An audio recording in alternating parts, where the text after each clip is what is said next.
Alright, this video is about my commentary on IP Man 2 starring Donnie Yen. It's the second release after IP Man 1. IP Man 1, I really enjoyed it. I really enjoyed the deep meaning behind IP Man 1.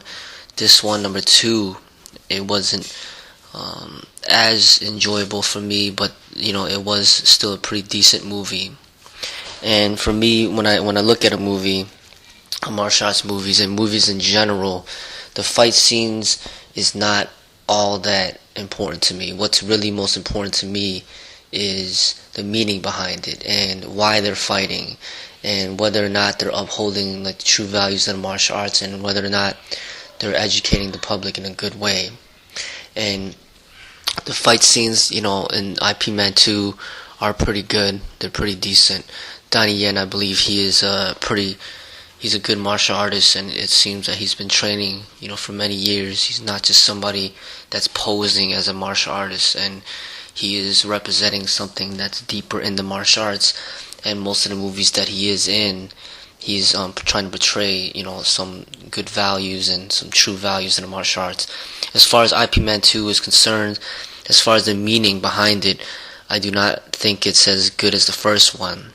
But after watching the movie, I saw it 2 times. The first time that I saw it, the subtitles were off, and they were basically having subtitles that were just completely irrelevant and, unrelated to what was actually going on. And when I saw it the first time, I did not enjoy it because I didn't know why they were fighting, and I thought they were just fighting just to fight, and I just did not enjoy the movie.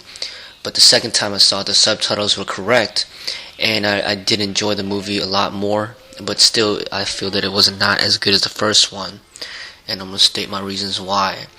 Alright, so the second IP Man 2, I think there's a lot of lessons that can be learned, but it basically starts off with him being an instructor in Wing Chun, and he's trying to find disciples for the art, and he was having a little hard time at first, and he was posting up flyers, and first he was trying to find a place to teach, and he was living very humble and modest, and he had a baby to take care of and a wife, and trying to make ends meet. And I think that's where it kind of got shaky, is that when you're trying to use martial arts to make money to survive, it's going to be very difficult, because if you're turning martial arts to a business to teach, and that's your primary source of income to make money to survive, then that pretty much means you have to just accept whoever is willing to pay. And when you do that, then you're going to encounter problems, because not everybody is really meant to learn.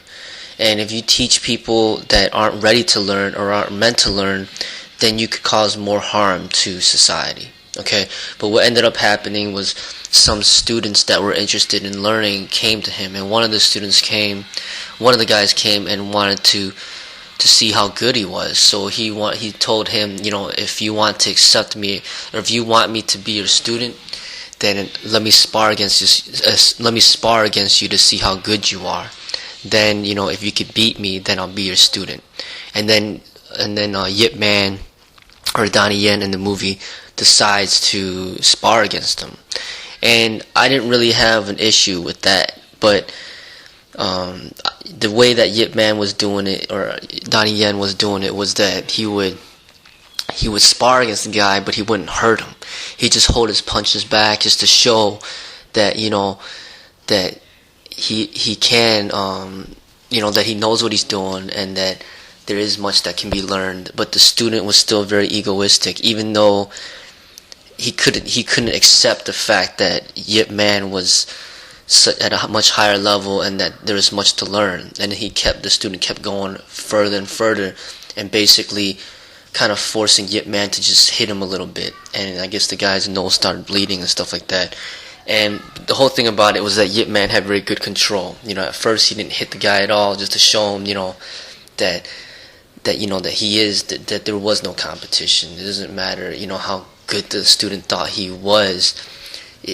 There was no competition. The Yip Man was obviously there was still so much for him to to share and teach, but the student just wouldn't accept this, and the student kept going further and further. So it kind of shows that the student is ignorant in a sense of where he needs somebody to kind of beat him up in order for him to really believe something. And I think with people like that, it's just not good. In my case, if I was Yip Man, I wouldn't even accept the student to begin with. I wouldn't even spar against that student, because if the student needs you to kind of, if he already has a closed mind and he thinks that he's like so much better than you, and you have to prove yourself in order for him to accept you as a teacher or master, then to me he might as well go somewhere else, because somebody with a closed mind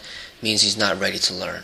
But what happened with the movie is that Yip Man accepted him as a student after sparring with him and stuff like that, and the guy ended up creating problems.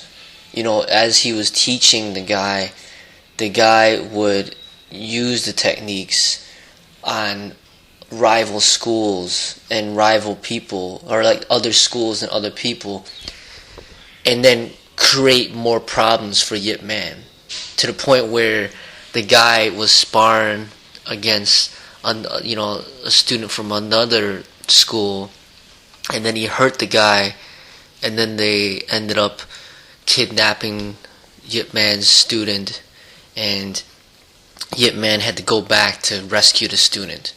So the way that I see martial arts is that when you accept somebody to be your disciple or student, it's almost like you're accepting a child to take care of.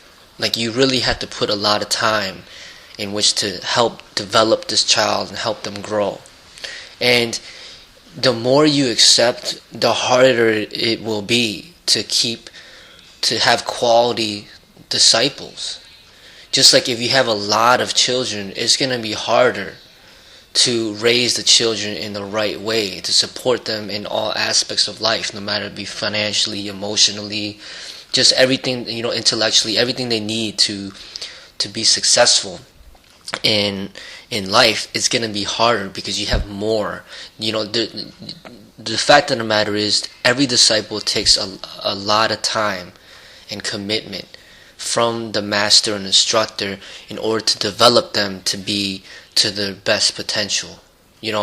And when you accept so many people, it's gonna make it harder, and it's gonna make you might end up training somebody that to be a good fighter that is gonna use it in the wrong ways, and it ends up becoming worse for society. So I see that's kind of what happened with this student, is he's creating more problems for Yip Man than he's even helping Yip Man or helping to promote peace through the art.